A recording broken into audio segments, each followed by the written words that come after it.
Para mim, o que também é muito importante hoje em dia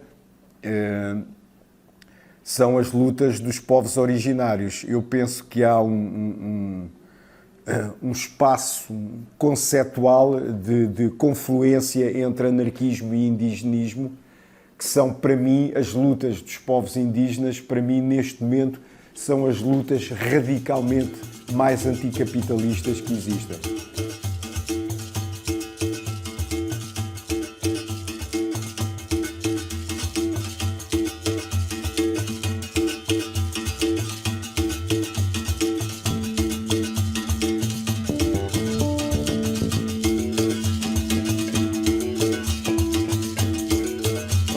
Eu gosto muito da expressão anarquismos, não é? Da palavra, em vez de ser só o anarquismo. Não é? E há muitas definições possíveis. Há uma que eu acho que tento aplicá-la, que é uma filosofia de vida.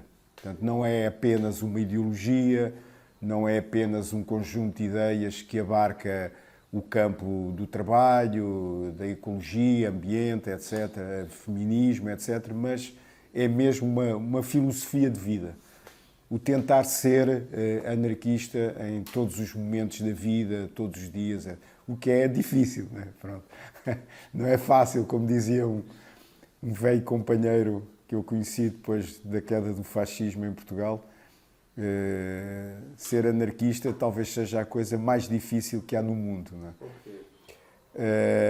Porque a pessoa está constantemente, vivemos permanentemente numa sociedade com a qual não concordamos, não é? E contra a qual lutamos, e que grande parte dessa sociedade também não gosta muito destas ideias, não é?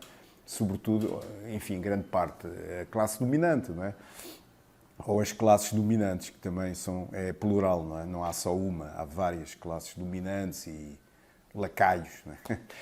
E, portanto, nós não temos nenhum sítio para ir, ao contrário do que acontecia com os partidos comunistas no passado, que podiam, os seus militantes, quando estavam quase a ser presos, podiam ir para a União Soviética, etc. Nós não temos nada disso.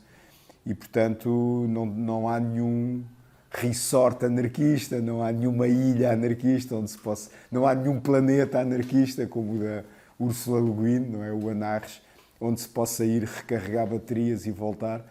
E, portanto, nós estamos constantemente em confronto com o autoritarismo, o machismo, etc., desta sociedade. Voltando à pergunta inicial, eu diria que, para mim, o anarquismo é uma filosofia de vida, à qual eu tento praticá-la, enfim, sempre. Uma ética? Sim, uma ética, exatamente. Uma ética comportamental, enfim, todo ali um conjunto de ideias que ética comportamental também é uma coisa que eu acho que para mim é muito importante para um anarquista, não é? Temos que nos portar diferente dos outros, não é? Então a questão Sim, não é fácil porque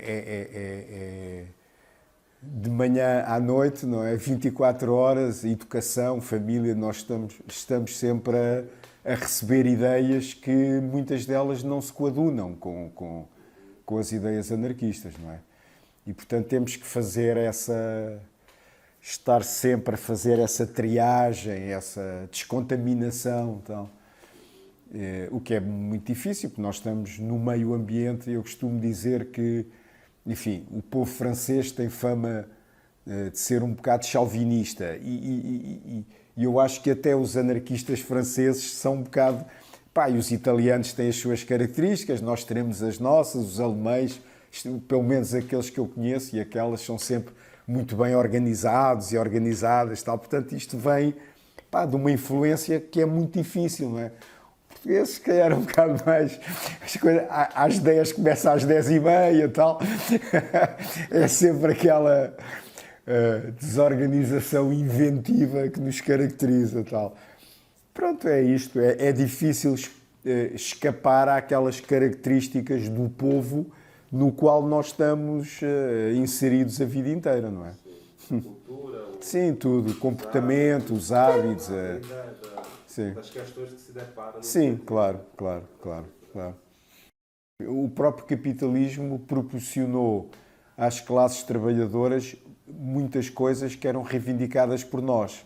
E, portanto, houve um certo, sobretudo na Europa, um certo aburguesamento e até mesmo um certo desaparecimento das classes, daquilo que se chamava a classe trabalhadora, o operariado, etc.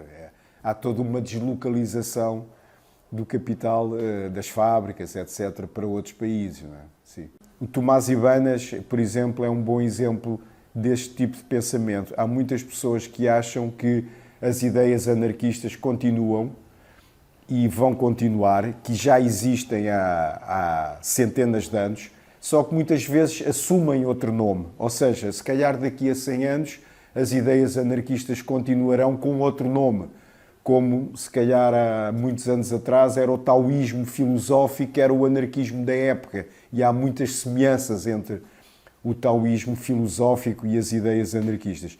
O que se passa hoje em dia, na opinião não só minha, mas muitas pessoas com muito mais capacidade teórica e analítica do que eu, é que há muitas pessoas a serem libertárias na sua prática, sem assumirem, sem sequer saberem bem o que é o anarquismo. Portanto, há muitos movimentos horizontais, autogestionados, etc. O 15M, alguns núcleos dos coletes amarelos e muitas outras, o Occupy Wall Street. Portanto, foram movimentos horizontais, autogestionados, com uma prática essencialmente libertária, por pessoas que depois até são capazes de votar ou até são capazes de ir à missa, mas que depois conseguem ter uma prática libertária. E há muitas experiências. O livro que a Barricada de Livros editou, o Viver a Utopia, por exemplo, retrata 5 experiências dessas. Portanto, são experiências que são fundadas por anarquistas, mas nas quais há toda uma prática de centenas de pessoas que naquele ambiente concreto conseguem ter uma prática anarquista, ou libertária, pelo menos, sem serem anarquistas. Mas, portanto, ou seja, é possível. O sistema ainda vai permitindo a existência deste tipo de experiências que são subversivas, no fundo. Nas fendas do sistema, nos interstícios do sistema, é possível a existência destas experiências inovadoras e subversivas que, sendo conhecidas e alargando o seu âmbito, no fundo, é o tipo de revolução que é hoje possível. Portanto, aquilo que, novamente, o Tomás Ibanas diz é que, sem perder o sentido da revolução, mas ir fazendo a revolução desta maneira, porque isso é possível ainda. A revolução, como a imaginámos durante uma data de anos, na opinião dele, não é possível hoje em dia, mas é possível ir fazendo estas coisas nos intervalos, nas fendas, que o sistema ainda vai possibilitando.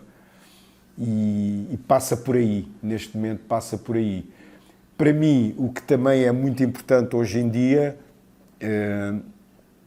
são as lutas dos povos originários. Eu penso que há um espaço conceptual de confluência entre anarquismo e indigenismo, que são, para mim, as lutas dos povos indígenas, para mim, neste momento, são as lutas radicalmente mais anticapitalistas que existem.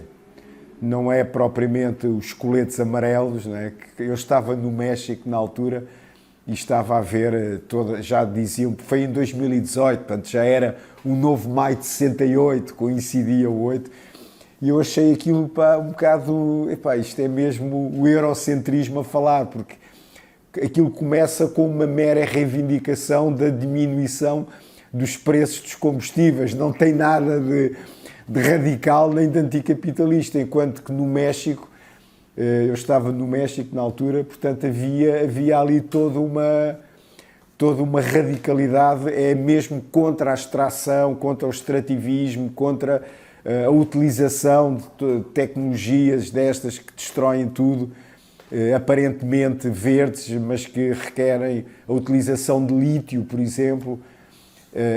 E, portanto, eu acho que neste momento essas lutas dos povos originários são aquelas que para mim são mais interessantes de seguir e de apoiar. Esses são, eu penso que isso são os problemas inerentes, são esses confrontos de uma vida inteira, não é? O casamento, a educação das filhas e dos filhos, etc. Enfim, eu não serei a pessoa mais indicada para falar. Enfim, o meu casamento, ao fim de 20 e tal anos, acabou, não é? Pronto. Tenho 3 filhos e uma filha. Enfim, neste momento acho que já tenho uma relação, enfim, normal com ela. Aliás, a filha continua a viver comigo. Os 3 filhos já têm a vida deles, etc. Mas pronto, lá está. O meu relacionamento neste momento é bom porque não é um relacionamento de cotidiano. Ou seja, encontramos de vez em quando e, portanto, não há espaço quase para discussões, não é? Pronto. Quando foi um relacionamento cotidiano, até porque eu mantive uma militância, digamos assim, um ativismo, são 2 palavras que eu não gosto muito, mas pronto, isso provocou uma certa deterioração, porque eu próprio sinto que provavelmente deveria ter estado mais tempo com eles e com ela do que mas achava que tinha que ir para reuniões e isto e aquilo, etc. Não é? E isso, eu reconheço que isso, aliado a um trabalho em que me obrigava a ir muitas vezes ao estrangeiro, etc., isso tudo foi provocando um certo desgaste, não é? E uma certa falta de comunicação. Enfim. São conflitos da vida. Da vida, exatamente. Talvez uma perspectiva libertária é tentar encaminhar essas questões de forma não autoritária. Sim. Não é fácil, não é fácil. Talvez seja isso. E eu lembro que uma vez, por exemplo, um dos meus filhos, geralmente tudo o que fosse história, geografia, línguas, era da minha responsabilidade. As ciências mais exatas, a matemática, etc., era a mãe. E então eu lembro que uma vez um dos meus filhos pediu-me ajuda para a história, etc. Eu lá estive a dar a minha visão da história. Obviamente que ele depois fez um teste e aquilo, enfim, não foi um descalabro, mas quase. Fomos chamados à escola porque ele tinha, esse meu filho tinha exposto para lá todas as minhas teorias sobre os descobrimentos e o capital, etc. De forma que aquilo não foi assim muito bem visto. Portanto, há este confronto sistemático, não é? Na escola, na família. Enfim, aí a religião nunca houve grandes problemas, porque nem eu nem a mãe éramos religiosos e, portanto, eles também nunca foram, não é?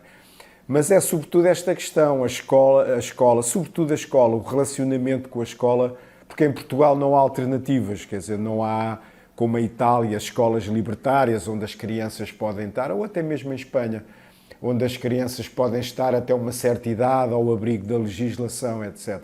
Em Portugal não há alternativa, é escola pública ou escola privada, mas oficial. Pronto, está tudo inserido no sistema de ensino e, portanto, há aqueles programas, não é?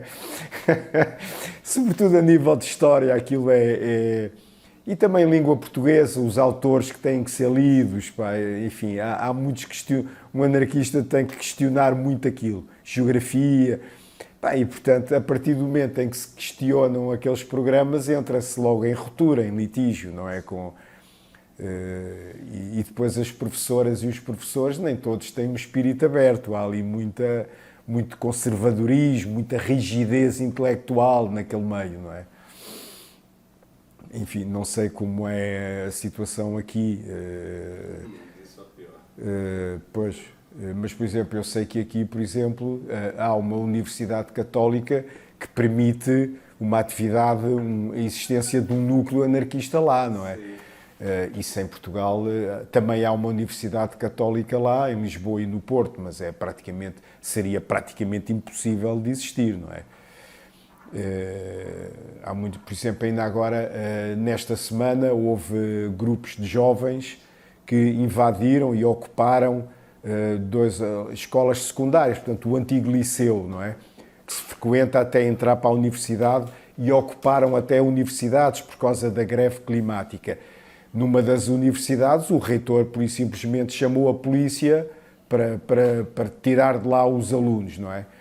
Há uma escola que é célebre, porque que é a Escola António Arroio, que é uma escola de artes. Não é ainda a Belas Artes, mas quem vai para Belas Artes tem que passar pela Escola António Arroio, ainda lá tem o Azinho, o Âmut, etc. Pronto.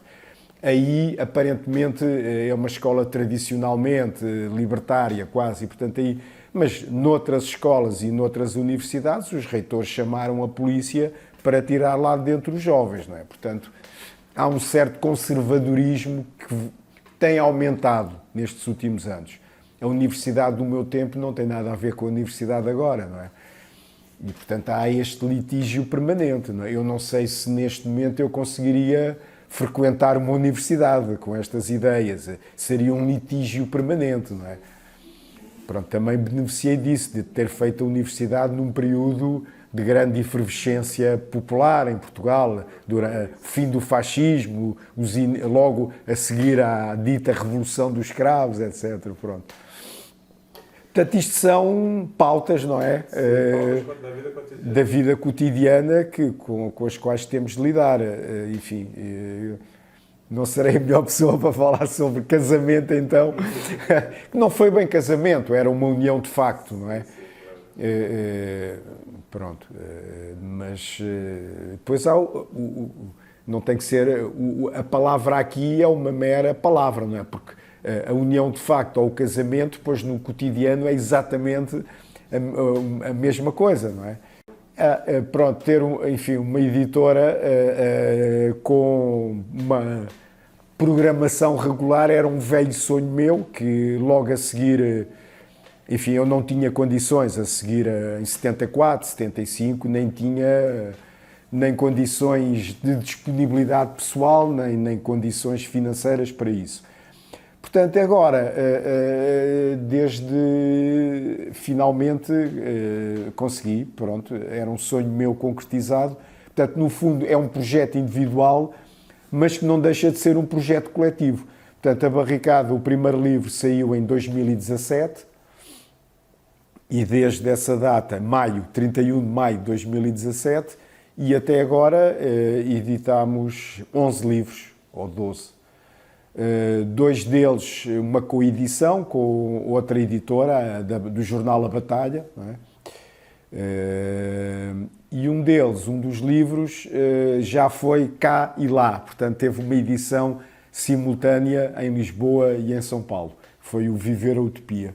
E, portanto, no fundo é um projeto individual, porque corresponde a um sonho meu, concretizado, mas também é um projeto coletivo, porque há várias pessoas, companheiras e amigas também, mais do que companheiras, também são amigas, que participam neste projeto. Portanto, essas pessoas sabem qual é os livros que eu estou a pensar em editar e, portanto, juntam-se. Esse livro eu estou interessado, tal. Vais editar Os Ladrões Anarquistas, eu quero fazer eu a capa, tal. Ou queres editar a Voltaire de Cleyre, então manda-me textos que eu também ajudo a traduzir. E, portanto, forma-se sempre um coletivo. Para cada livro há um coletivo que se forma e depois, normalmente, tudo o que seja introdução ou prefácio, pesquisa histórica, a primeira versão é escrita por mim. Eu dou a conhecer essa versão a todas as pessoas que estão envolvidas naquela edição particular e essas pessoas fazem correções e sugestões, comentários e, portanto, tudo o que aparece depois publicado a esse nível já é coletivo. Os próprios textos, no caso da antologia, portanto, também há uma pessoa... A tradução também, no fundo, é coletiva, quer dizer, o texto, no fundo, cada texto é traduzido por uma pessoa, mas depois é revisto por todos os outros. E, portanto, é um processo muito coletivo. Essa ideia, pronto, o nome foi dado por mim e pela Sílvia, que era a pessoa com quem eu vivia na altura, ali 2 ou 3 nomes, etc. E barricada de livros foi o nome que teve logo consenso imediato entre nós. Depois perguntámos a mais 2 ou 3 pessoas, também gostaram e pronto, ficou barricada de livros, tal. Acho que é um programa, logo o nome. E, portanto, os objetivos são basicamente 3. Primeiro, divulgar as ideias anarquistas, como é óbvio, não é? Para fora, até para fora, para aquelas pessoas que não sabem o que é, ou estão interessadas, ou têm uma ideia deturpada, etc. Segundo objetivo, divulgar aqueles autores, aquelas visões do anarquismo que, por motivos diversos, nunca foram editados ou editadas em português. E depois, terceiro objetivo é tentar fazer isto com livros o mais bonito e o mais barato possíveis, não é? O bonito ainda se vai conseguindo, o barato já começa a ser um bocado complicado, porque os preços dos papéis dispararam. Mas pronto, mas vai-se conseguindo, não é? Pronto, estes são os 3 objetivos e a partir daí os livros vão aparecendo, não é? Depois há sempre, mesmo que sejam livros de poesia, há sempre um denominador comum que é o anarquismo, é? Seja o tema, seja o autor, seja a visão que é mostrada, portanto há sempre este denominador comum. E portanto tem corrido bem, há várias edições que já estão ou mesmo esgotadas ou praticamente esgotadas. Há um livro de poesia do Miguel Serras Pereira que já teve uma segunda edição. Provavelmente outros também irão para uma segunda edição. Agora, eu não gosto é de fazer segundas edições, tipo, pega na primeira e faz a segunda, não é? É preciso, por exemplo, o primeiro, que é o Preferir Roubar a Ser Roubado, há de ter uma segunda edição, mas com mais um capítulo dedicado aos expropriadores espanhóis, por exemplo. Pronto. Há ali qualquer coisa que eu acho que tem que sempre ser diferente da primeira, não é? Mas sim, existirão outros livros que serão reeditados, sim. E vai-se continuando, pronto. Enfim, há sempre um consenso, as outras pessoas... Há pessoas que estão desde o início nisto, 3 ou 4... aliás, 4 ou 5 colaboram desde a primeira edição. Outras pessoas vão aparecendo, vão participando aqui ou ali. Outras ajudam de outras maneiras. Por exemplo, há um membro da Barricada que ele próprio também tem uma editora, mais literária, mas também tem uma editora e, portanto, ajuda no sentido, eu não estou em Portugal, há uma feira ou 2, ele leva os livros da Barricada e vende lá também, etc., juntamente com os dele. Portanto, há este espírito coletivo que vai animando a coisa. Obrigado, Mário. Pronto, não, é um prazer sempre.